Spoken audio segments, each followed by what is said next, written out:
Chiranjeevi vintage swag తో వచ్చి సంక్రాంతి 2026 ని మాస్ బొమ్మ చేస్తాడా? మన శంకర వరప్రసాద్ ట్రైలర్ లో దాగిన 6 భూతం సీక్రెట్ ఏంటి? స్క్రీన్ మీద పగలగొట్టేలా ఉంది. ఇది కేవలం సినిమా కాదు, పూర్తి సంక్రాంతి సంబరం. నయనతార శశిరేఖగా విక్టరీ వెంకటేష్ స్పెషల్ కోమియాతో స్క్రీన్ ను షేక్ చేయబోతున్నారు. ఇప్పటికే వచ్చిన songs Meesala Pilla, mega victory mass song అద్దిరిపోయాయి. భీమ్ సిసిరిలియో మ్యూజిక్ పాటలు చార్ట్ బస్టర్. ఇప్పుడు ట్రైలర్ చూస్తే థియేటర్ లోకి పరుగులు పెట్టాలనిపిస్తుంది. జనవరి 12న గ్రాండ్ రిలీజ్. మొత్తం ఫ్యామిలీతో కలిసి థియేటర్ లో సెలబ్రేట్ చేసుకోవడానికి పర్ఫెక్ట్ మూవీ.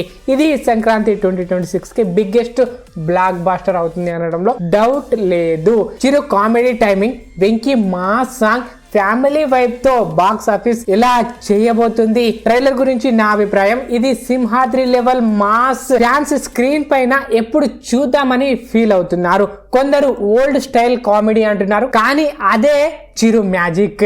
నేటి యూత్ కూడా వింటేజ్ ఫన్ కోసం హింట్ చేస్తుంది, ఎందుకంటే ఇది రియల్ ఎంటర్టైన్మెంట్, ఫేక్ హ్యూమర్ కాదు. Venkatesh key role. చిరుతో పార్టీ సాంగ్ షేక్ అయి సీన్స్. బాస్ సంక్రాంతి కార్ తో ఎంట్రీ. సోషల్ మీడియా షేక్ అయ్యేలా మా స్టెప్స్, బీమ్స్, బీట్స్ తో రోలర్ కోస్టర్ వైబ్. ఈ Sankranti F2 F3 level hit చేస్తుంది. ట్రేడ్ అంచనా ప్రకారం ఓపెనింగ్ డే 1 50 కోట్లు క్రాస్ అవుతుందని అంటున్నారు. మరి మీరేమంటారు? మీ థాట్స్ కామెంట్ లో చెప్పండి. కొందరు అంటున్నారు వెంకీ కామియో అంటే డిసప్పాయింట్ అని, బట్ ఇది పవర్ ప్యాక్. చిరు డామినేషన్ తో బ్యాలెన్స్ అవుతుంది. ఫ్యాన్స్ డబుల్ డోస్ మాస్ కోసం వెయిట్ చేస్తున్నారు, అందుకే మూవీ వస్తుంది. మొత్తంగా ఇది సంక్రాంతి కింగ్ కాబట్టి మరి మీరు ఏ పాయింట్ మీద ఎక్సైట్ అవుతున్నారు కామెంట్ లో చెప్పండి. వీడియో నచ్చితే లైక్ చేసి హైప్ చేయండి.